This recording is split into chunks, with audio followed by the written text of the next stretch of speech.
आशा करता हूँ आप लोग बहुत अच्छे होंगे। नमस्कार साथियों, स्वागत है आप सभी का अपना YouTube channel AI stock market analysis में।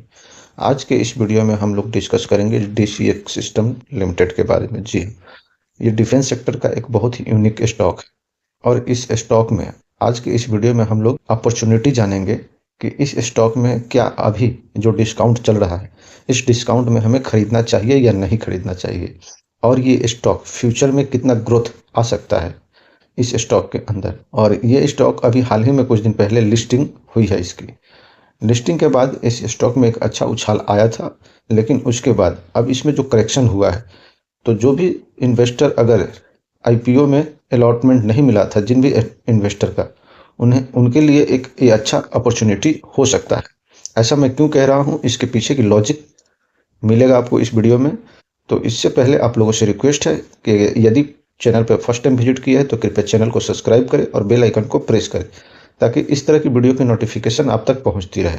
तो आज इस वीडियो में हम लोग डीसीएक्स सिस्टम का फंडामेंटल का डीपली एनालिसिस करेंगे। तो आइए हम लोग फंडामेंटल का सबसे पहले बेसिक इंफ्रास्ट्रक्चर को देखते हैं कि इस कंपनी का फंडामेंटल किस तरह का है। तो पहले बेसिक में हम जानते हैं कि मार्केट कैप 2835 करोड़ का है और स्टॉक का करंट पी 54 का है। यही इंडस्ट्रीज पी की बात करें तो 52 का है और आरओसी 9.27 का है, आरओई 8.08 का है। यानी आरओसी आरओई उतना बेहतरीन नंबर नहीं दिख रहा है। अगर हम लोग डिफेंस सेक्टर के और स्टॉक को देखें तो आरओसी और आरओई अगर 15 से ऊपर होता तो बेहतर कहा जा सकता था। इंडस्ट्रीज पी के अकॉर्डिंग अगर देखते हैं तो स्टॉक जो अभी करंट ट्रेड कर रहा है, ये कोई एक्सपेंसिव तो नहीं कह सकते। वहीं इस स्टॉक में इसका जो टॉप है यानी 52 वीक हाई 452 का है और 52 वीक लो 235 का है। तो इस हिसाब से इस स्टॉक में लगभग 44% का डाउनफॉल हमें देखने को मिल रहा है। यानी यदि हम पॉजिटिव नज़रिए से देखें तो इस स्टॉक में लगभग 44% का डिस्काउंट मिल रहा है। वहीं इस कंपनी की फेस वैल्यू 2 की है और कंपनी के ऊपर जो डेप्थ है यानी कर्ज है 64 करोड़ का है। और प्लस पॉइंट इसमें हम लोग देखते हैं तो कंपनी के पास कैश 888 करोड़ का है। यानी कर्ज के सामने कंपनी के पास कैश अच्छे मात्रा में अवेलेबल है। तो हम लोगों ने इस स्टॉक में बेसिक में हम लोगों ने देखा फंडामेंटल के बेसिक कि एक तो पी भी एक्सेप्टेबल है, कंपनी के पास कैश ठीक ठाक अवेलेबल है, डिस्काउंट इस स्टॉक में अच्छा मिल रहा है, कंपनी के ऊपर डेप्थ जो है वो ना के बराबर है। करंट जो ट्रेड कर रहा है ये स्टॉक लगभग 250 के अराउंड में। तो हमें बेसिक में जो भी पॉइंटेड मिले वो पॉजिटिव ही मिला है, नेगेटिव अभी इसमें कुछ नहीं मिल रहा है। और इस कंपनी के कुछ पॉजिटिव पॉइंट है और कुछ नेगेटिव पॉइंट है। जैसा कि आप देख रहे हैं, नेगेटिव पॉइंट में 5 पॉइंटेड है जिसे आप रीड कर सकते हैं। मैं रीड नहीं कर रहा हूँ चूँकि वीडियो काफ़ी लंबी हो जाएगी। और पॉजिटिव में 3 है, यानी नेगेटिव पॉइंट पे कुछ पलड़ा ज़्यादा भारी है, पॉजिटिव पॉइंट कम है। यही इसकी पेयर कंपनी देखते हैं तो पेयर कंपनी में लगभग 4 नाम आते हैं, जिसमें ये चौथे नंबर का यानी स्मॉल कैप कंपनी है। यही सबसे नंबर 1 पे भारत इलेक्ट्रॉनिक यानी जिसे हम भेल के नाम से जानते हैं। यही अगर इस स्टॉक की प्रॉफिट ग्रोथ देखें तो ये भी नंबर नेगेटिव में हमें देखने को मिल रहा है। सेल ग्रोथ की बात करें तो ये लगभग 15 के अराउंड में है, जो कि इन चारों में सबसे डाउन है। लाजमी है कि कंपनी छोटी है तो उसके अकॉर्डिंग इसकी ग्रोथ भी थोड़ा कम ही होगा, लेकिन इस स्टॉक में अपॉर्चुनिटी बहुत ज़्यादा है। इसके लिए कुछ ऑर्डर मिले हैं इस कंपनी को, उसकी भी हम लोग डिस्कस करेंगे। और कुछ विशेषज्ञों के द्वारा यानी एनालिसिस्ट के द्वारा इसमें कुछ न्यू टारगेट निकल के आया है, इसके बारे में भी हम लोग डिस्कस करेंगे, देखेंगे कि नया टारगेट क्या है। और यदि क्वार्टरली रिजल्ट को हम थोड़ा डीपली एनालिसिस करते हैं तो इसमें पता हमें चल रहा है देखने से कि ये स्टॉक का बिहेवियर जो है वो कैसा है। वैसे कुछ ज़्यादा पुराना स्टॉक तो है नहीं, इसकी आईपीओ अभी हाल ही में आई थी, लेकिन अगर थोड़े टाइम में भी हम लोग इस स्टॉक के पीछे का बैक टेस्ट करके देखते हैं यानी ट्रैक रिकॉर्ड देखते हैं, तो इससे हमें पता चल रहा है कि इस स्टॉक में जो चौथे क्वार्टर है उसमें ये कंपनी अच्छा रिजल्ट जारी की है। जैसा कि हम लोग देख सकते हैं, मार्च 2022 का रिकॉर्ड उठा कर देखें तो यानी चौथे क्वार्टर की बात करें, यहाँ 374 करोड़ है। उसके बाद में अगले साल क्वार्टर 1 में डाउनफॉल हमें देखने को मिला है। वैसे ही मार्च 2023 में देखें तो 511 करोड़ का कंपनी ने अपना सेल का नंबर जारी किया था। फिर जून में ठीक ठाक डाउनफॉल हमें देखने को मिला है। फिर आगे 2024 में देखें तो वैसे ही है 746 करोड़ का। यानी इस पूरे 3 क्वार्टर में अगर हम किसी भी एनालिसिस को देखते हैं 3 क्वार्टर में कंपनी ने जो नंबर नहीं जारी किया था वो एक ही क्वार्टर में भरपाई कर दिया है। ऐसे ही हम अगर देखते हैं पीछे का ट्रैक रिकॉर्ड, तो इस तरह का हमें अनुमान लगा सकते हैं हम लोग कि इधर जो 3 क्वार्टर में कंपनी ने जो नंबर जारी नहीं किया है, वैसे ही चौथे क्वार्टर में कंपनी से एक्सपेक्ट कर सकते हैं कि एक अच्छा नंबर कंपनी जारी कर सकते हैं। यानी चौथे क्वार्टर की बात कर रहे हैं जो मार्च में कंप्लीट होगा। यही जब कंपनी के इस बार का रिजल्ट जो देखें हम लोग, तो क्वार्टर 3 में 283 करोड़ का कंपनी ने नंबर जारी किया था, और पिछले क्वार्टर में यानी क्वार्टर 2 में 195 करोड़, लगभग 90 करोड़ का प्लस का नंबर है। यही अगर ईयर ऑन ईयर दिसंबर वाले क्वार्टर पिछले साल का देखें तो 198 करोड़, यानी year on year and quarter on quarter दोनों में कंपनी ने बढ़ोतरी दर्ज की है। वहीं अगर सेल कंपनी का कंटिन्यू इंप्रूव हो रहा है तो उसके सामने हमें एक्सपेंस भी बढ़ता हुआ नजर आ रहा है, जैसा कि हम लोग देख रहे हैं।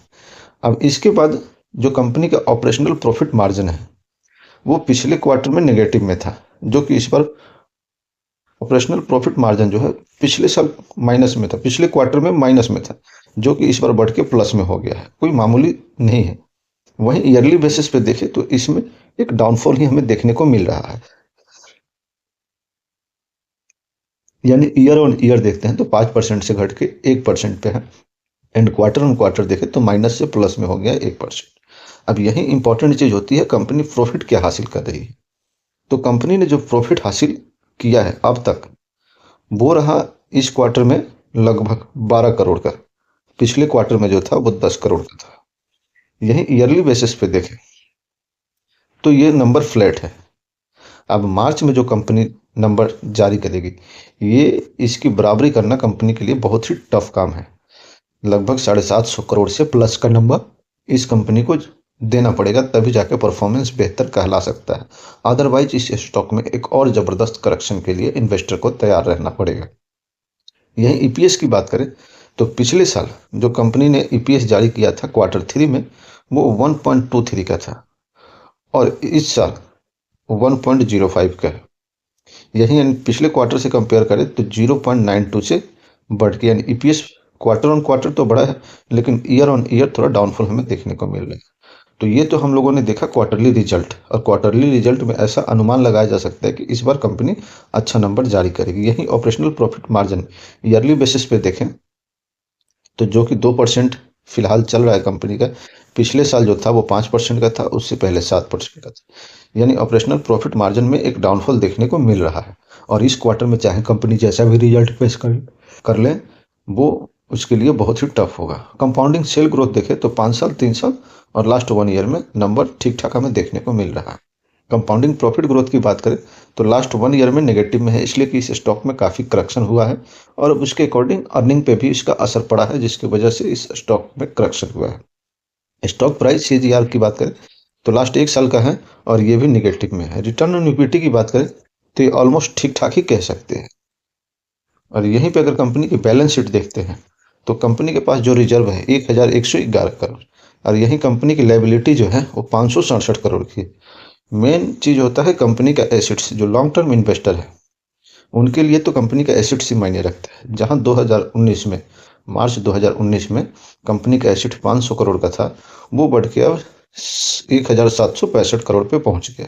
यानी कंपनी की एसेट्स में जबरदस्त इजाफा देखने को हमें मिल रहा है। अब यहीं पे हम शेयर होल्डिंग पैटर्न की बात करें, जो कि एक चिंता का विषय है इन्वेस्टर के लिए। कंपनी कंटिन्यू अपनी स्टेक डाउन करती हुई नजर आ रही है। सितंबर 2023 के बाद से अगर हम देखें, दिसंबर में ठीक था, 2023 की बात कर रहे हैं, उसके बाद 24 में हर एक क्वार्टर में कंपनी ने अपना कुछ ना कुछ स्टेक डाउन करते हुए नजर आ रही है। और स्टेक प्रमोटर का डाउन होना कोई नेगेटिव बात नहीं है। नेगेटिव बात तो होती है कि जब वो डाउन होता है और रिटेलर के पास जाता है, जैसा कि हम लोग देख पा रहे हैं कि रिटेलर के पास दिसंबर 2022 में लगभग 15% का स्टेक होता था, जो कि कंटिन्यू बढ़ते बढ़ते आज के डेट में लगभग 37% के आसपास में जा रहा है। यहीं डीआई भी अपनी स्टेक कंटिन्यू डाउन किए जा रहे हैं। एक बार इनमें उछाल देखने को मिला था दिसंबर 2023 के बाद, जो कि इन्होंने अपना 11% से प्लस में होल्डिंग किया था। उसके बाद से ये कंटिन्यू अपना सेलिंग जारी रखे हैं। ताज्जुब की बात ये दिख रही है कि ईएफआई जहां सभी स्टॉक से बाहर निकल रहे हैं, वहां इस स्टॉक में लगभग 0.35% का अपना स्टेक बढ़ाया है। तो ये तो हम लोगों ने देखा फंडामेंटल, और फंडामेंटल में नेगेटिव पॉइंट जो हमें देखने को मिला है वो प्रमोटर की होल्डिंग जो कंटिन्यू बेसिस पे डाउन हो रही है। चिंता इन्वेस्टर के लिए तब बढ़ जाएगा जब प्रमोटर का होल्डिंग 50% से नीचे जाएगा। अभी भी चिंताजनक बातें नहीं है इस स्टॉक में, क्योंकि अभी भी प्रमोटर के पास 50% से प्लस में स्टिक पड़ा हुआ है। और एक नेगेटिव पॉइंट तो फिलहाल नहीं है, लेकिन कंपनी के सामने चुनौती है Q4 का रिजल्ट, जो कि 750 करोड़ से प्लस में कंपनी को सेल का नंबर जारी करना पड़ सकता है या पड़ेगा, जो कि कंपनी के लिए चुनौती है। अगर उतना भी नहीं कर पाती है या उससे प्लस में नहीं कर पाती है तो ये स्टॉक अभी एक अपने मेजर सपोर्ट पे ट्रेड कर रहा है, जहां से गिरावट के बाद इस स्टॉक में एक अच्छा खासा डाउनफॉल इन्वेस्टर को देखने को मिल सकता है। और साथ ही साथ एक आप लोग को डिस्क्लेमर दे दूं कि ये वीडियो सिर्फ और सिर्फ एजुकेशन पर्पज के लिए बनाई जा रही है। हमारे तरफ से कोई बाई और सेल का रिकमेंडेशन नहीं है। ये स्टॉक यानी DCX सिस्टम लिमिटेड ये मेरे पर्सनल पोर्टफोलियो में है। आप चाहें तो जाके यूट्यूब के शॉर्ट्स वीडियो में आप मेरा पोर्टफोलियो वेरीफाई कर सकते हैं। फिलहाल इस स्टॉक में अभी मुझे नेगेटिव रिजल्ट मिल रहा है और इसे एक्यूमुलेशन के बारे में मैं अपना मन बना रहा हूं, क्योंकि अभी जो है ये एक अपने सपोर्ट पे ट्रेड करता हुआ नजर आ रहा है। अब आइए हम लोग देखते हैं इस स्टॉक में बिग प्लेयर क्या कर रहे हैं। तो साथियों, जैसा कि आप सभी जानते हैं, हमारे इंडिया में बिग प्लेयर कौन है, वो है म्यूचुअल फंड। तो म्यूचुअल फंड कंटिन्यू इस स्टॉक में, जैसा कि अगस्त में इन्होंने सेलिंग किया था, सितंबर और अक्टूबर में हल्की बाइंग है, बाकी नवंबर, दिसंबर एंड जनवरी में इनकी सेलिंग कंटिन्यू बरकरार है। यही जनवरी में सबसे बड़ा जो सेलर है वो बंधन फोक्स्ड इक्विटी फंड है, जो कि 3,06,594 इक्विटी का सेलिंग किया है। परसेंटेज टर्म में देखें तो 0.28% की सेलिंग किया है। वहीं जो सबसे बड़ा बायर है Motilal Oswal Nifty India defence index fund regular growth was the highest buyer of 27,692 share in January 2025।